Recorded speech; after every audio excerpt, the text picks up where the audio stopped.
on Lot 5, located on the western side of the island. This test pit area has been a conundrum to us. We really felt that there was something that we were going to discover at this level, and we haven't yet. Rick Lagina and metal detection expert Gary Drayton join archaeologist Fiona Steele and other members of the team to assist with the investigation of a mysterious stone foundation. We haven't totally given up on this, so we would really like to see if you wouldn't mind doing a check, too. Right. In fact, Gary, you can wander everywhere just in case, Yep. right? Yeah. Over the past 2 years, this stone structure has yielded numerous clues that suggest it may be directly connected to the Oak Island mystery. And the wall. Yeah, in the wall, you've got some iron there. Okay. These discoveries include 17th century trade beads, a mortar-like material that matches soil samples from more than 100 feet deep in the Money Pit area, and iron tools that have been scientifically linked to Sir William Phipps, the 17th century English politician who some believe conspired with a high-ranking Freemason named Andrew Belcher to bury a vast cache of Spanish silver and gold on Oak Island back in 1687. We're coming over, Moya, to do a scan of your pit. Okay. Now, since the feature has been deemed a special place by the government of Nova Scotia, Gary is allowed to detect potential metal targets. However, the archaeological team must then slowly and methodically work to uncover them. The Lot 5 feature, though it has expanded 2 to 3 times its original appearance, it's still not completely exposed. And to do it properly, you have to have a lot of patience. And that's fine. That's the process. Yeah, I'm getting iron. I'll get out of the way. Bigger piece of iron there. Iron. There's iron all over in this one. Iron. Cool, blimey. You guys are going to be busy. That's different. Non-ferrous! Yeah, that is non-ferrous. Oh, Okay, we'll remember that. there's a good chance that's a coin. A non-ferrous target, indicating that something potentially composed of precious metals is buried in the feature? If so, could it mean that this structure was used to hide something of great value? I'm telling you now, there's only 3 metals that really make that sound. It's going to be copper, lead, or gold. You've got some great things waiting for you there. Well, we'll keep excavating, and maybe when we get further into it and have this pit almost complete, we can call you back for that again. We'll find it, we'll call you. You have to come down and do your gold dance. Okay, I will do that. Can't wait to see what you dig up. Yep, let's hope for the gold. Later that afternoon, I like to just kind of push it around. back on Lot 5, located on the western side of the island, Craig Tester and Laird Niven have joined Jack Begley and other members of the team as they continue investigating the rounded foundation and nearby test pit where Gary Drayton identified a non-ferrous target just 1 day ago. Oh, I think I found it. The metalhead? Yeah. Oh, yeah. Looking like a button. Pretty big eye on there. Yeah, it sure does. Does it have designs on it?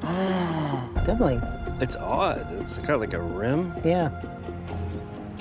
That is a weird looking button. Oh, geez, Laird, I bet you there's something on the face of that. You definitely see some sort of Yeah. design there. Almost floral.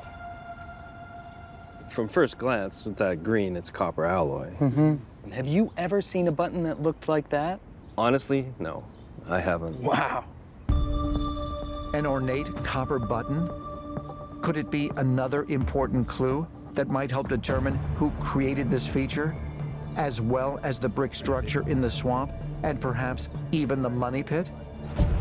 But the beauty of having the CT and even the XRF, if that's a design, Emma can bring it out. It's certainly corroded enough to be fairly old. Well, good find, that's for sure. With it being so unique, I'm hoping there's a real deep story in just who might have made it and how it made its way to the island. Yeah, for sure. Fingers crossed. Well, we will get back after it. All right. The following morning, I can't even imagine how many times we've come into the lab here to talk about an artifact from Lot 5. And that little button is quite unique. Rick Lagina, Craig Tester, and other members of the team join Laird Niven and archaeometallurgist Emma Culligan in the Oak Island lab. Laird, you certainly have to speak to it. They are eager to hear Emma's scientific analysis of the mysterious button that was unearthed just one day ago near the rounded stone foundation on Lot 5. So when I uncovered the button, I thought it was just a plain button back until Emma showed me something quite different and I think quite unique. All right, come on, let's see. X-ray fluorescence mapping uses highly concentrated X-ray radiation to assign colors to the individual elements on the surface of artifacts. The process creates a two-dimensional image that further highlights an object's finer details, but can also help to determine when it may have been created.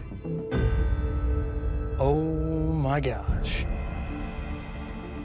That is one fancy button.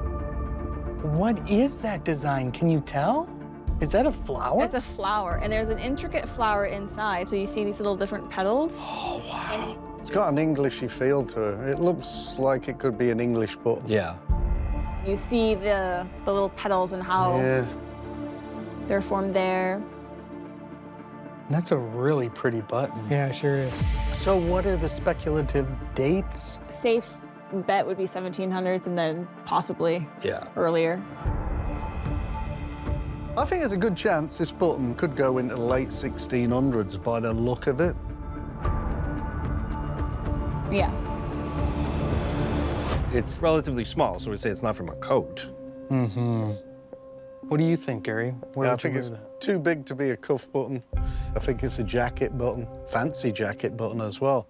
To me, it looks like the design on the outer ring. That's what I was noticing as well. Yeah. It's really worn, isn't it? It's super ornate. Yeah. If this button dates to the 1600s, that fits really well with Sir William Phipps. In 1687, King James II of England ordered Sir William Phipps to conduct 2 salvage operations of the sunken Spanish treasure galleon known as the Concepcion near the modern-day Dominican Republic. However, Phipps and his assistant, Captain Andrew Belcher, delivered less than half of the silver and gold treasure that was recorded on the ship's manifest. No, we know that Phipps found silver on the Concepcion, and I believe some of the treasure from the Concepcion was secreted to Oak Island.